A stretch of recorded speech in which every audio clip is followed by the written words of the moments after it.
Assalamualaikum warahmatullahi wabarakatuh. Kesempatan kali ini saya akan membongkar power bank yang sudah lama saya gunakan. Jadi saya beli dua, yang KO ini satu karena penggunaan asal-asalan, baik pengisian maupun ketika digunakan. Dan ini adalah power bank merek Zola 20.000 mAh ya, Genius 20, 3,7 volt, input 2 ampere 5 volt, outputnya ada 5 volt 2,1 ampere semua maksimal.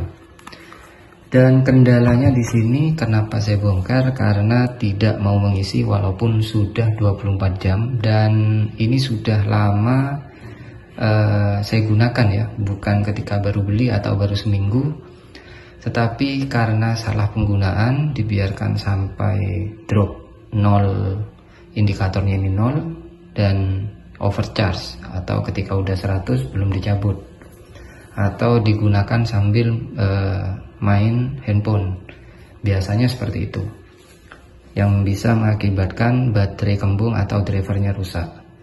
Dan kebetulan salah satu yang rusak ini sudah saya bongkar, jadi sebagian sudah saya bongkar ya, seperti ini.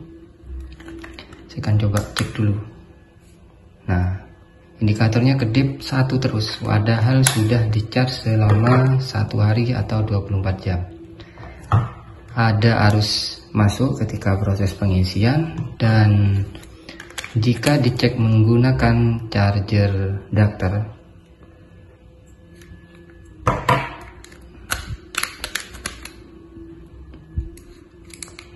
ini enggak mau nyala lagi nih. Nah, coba kasih beban 1 ampere, ini masih normal ya, 4,9, 1 ampere, soket 1 dan soket 2 nya kurang lebih sama.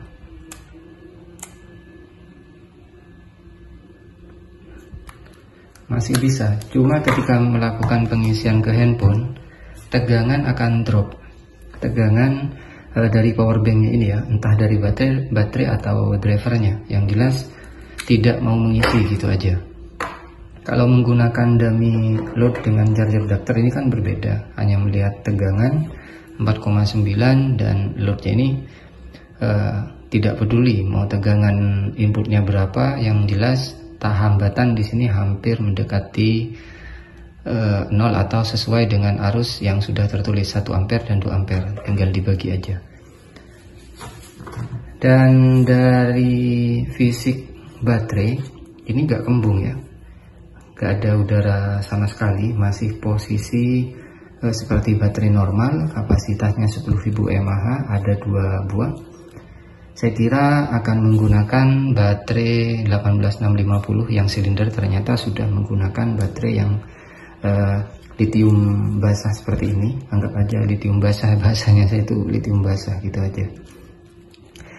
Dan untuk drivernya seperti ini ya, saya akan coba drivernya ini saya lihat, karena seharusnya kalau baterai yang gak sehat atau sudah perlu diganti, biasanya salah satu baterai ini akan kembung sehingga case-nya itu akan keangkat. Ini tidak ada kembung sama sekali nih, ditekan kayak gini padat. Biasanya kalau baterai lithium seperti itu, kalau bukan yang silinder. Nah, ini baterainya normal ya, kemungkinan kalau menurut saya bagian drivernya yang sudah gak sehat, karena ketika digunakan sambil main handphone atau overcharge, over discharge juga semua pernah dilakukan. Kalau yang power bank yang ini, kalau yang satunya karena saya menggunakan secara normal masih aman, bisa digunakan walaupun pengisiannya itu sangat amat lama. Dilihat dari kapasitasnya yang 20.000 mAh, itu butuh waktu berapa hari ya, 1 hari lebih lah kurang lebih, jadi 24 jam lebih. Untuk driver bagian atas, di sini hanya ada soket ya, micro tipe C, terus LED indikator, resistor untuk jumper biasanya karena tulisannya 0, terus button-button gitu aja. Dan di bagian bawah atau bottomnya ya, ini hanya ada satu IC dan sudah dihapus kodenya. Cuma ini MOSFET-nya 2A ya, MOSFET-nya 2A, hanya ada satu. Mantap, mencurigakan kalau udah kayak gini. Biasanya kalau yang merek-merek yang lain ya, yang pernah saya bongkar dan kategori powerbank bagus, untuk boardnya ini cukup padat, isinya itu cukup padat. Ada MOSFET-nya sendiri, USB 1, 2-nya itu sendiri, terus controller, pengisian itu ada semua biasanya. Yang jelas ada induktor untuk untuk step up atau menaikkan tegangan. Kalau yang ini induktornya sudah benar, cuma cara lilitannya ini loh, nah sangat tidak meyakinkan kalau seperti ini, karena mempengaruhi nilai induktansinya kalau kayak gini. Gak rapi lah, intinya ini gak rapi. Medan magnet sama penghantar arusnya itu juga ngaruh kalau tentang lilitan kayak gini. Kayak gulung trafo itu kan harus rapi supaya tidak ada medan magnet yang tertabrak. Ini ya, sangat tidak rapi nih. Biasanya kalau yang merek lain itu aman sih, tapi kok ini aneh. Terus controllernya ini satu, MOSFET ini satu. Seharusnya di sini kan ada, kalau memang dua, ini satu. Jadi yang mengendalikan ini semua, baik pengisian maupun ketika proses untuk charger handphone atau perangkat yang lain.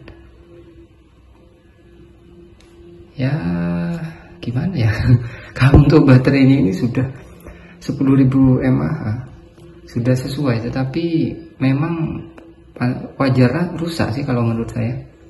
Dengan rangkaian cuma seperti ini wajar rusak, karena semua bertumpu ke satu komponen yang ini. Jika pengisian dan output kayak gini juga, ini harus dicek kalau kayak gini nih. Ya gak tahu juga kalau untuk kontrolernya di sini sudah ada MOSFET atau ada spesifikasi tertentu, mungkin aja. Tapi yang pernah saya bongkar, powerbank yang bermerek dan real kapasitasnya, baterainya juga bagus, harganya juga lumayan, ya gak gini-gini amat setahu saya itu. Terlepas dari boardnya ini, kalau untuk case dan baterai sudah sesuai. Cuma yang gak serak ini di bagian boardnya aja. Kemungkinan boardnya ini yang rusak. Mungkin nanti saya akan ganti bagian boardnya ini yang lebih baik, karena merek James Honey aja kayak gini. Nih ya.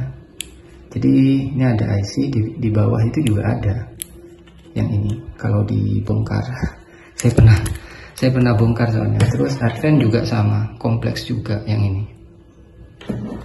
Tapi gak tahu kenapa Zola kok cuma seperti ini. Apakah semua tipe powerbank Zola boardnya seperti ini? Ya wajar saja. Ketika pengisian lama, ketika digunakan juga tidak terlalu tangguh. Tapi kalau untuk kapasitas memang besar.